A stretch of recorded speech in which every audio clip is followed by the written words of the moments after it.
కర్కాటక రాశి. ఈ రాశి వారికి రోజు కొంత కలిసి వచ్చినట్టుగానే ఉంటుంది, కానీ శ్రమ ఎక్కువగా ఉంటుంది.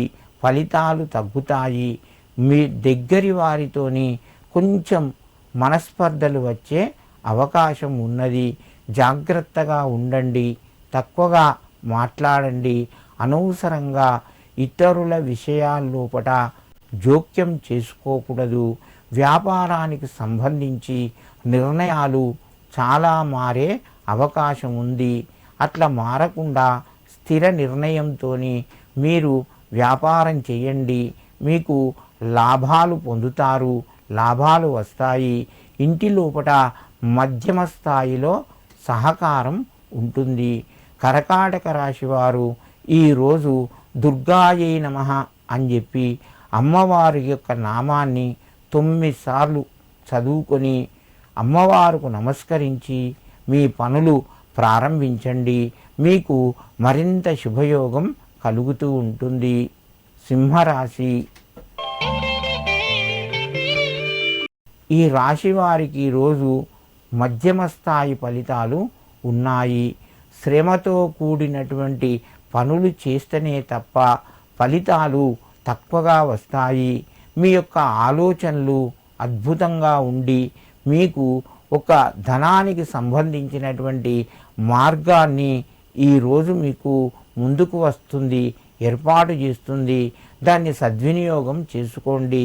మీకు ధనపరంగా ఆదాయం పెరిగి అనుకూలంగా ఉంటుంది.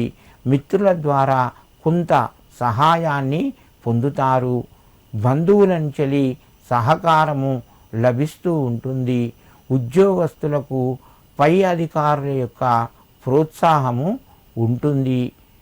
ఈ సింహరాశి వారు ఈరోజు దుర్గా అష్టోత్తర నామావళి చదువుకొని అమ్మవారికి నమస్కరించి మీ పనులు ప్రారంభించండి. మీకు మరింత శుభయోగం కలుగుతూ ఉంటుంది. కన్యారాశి.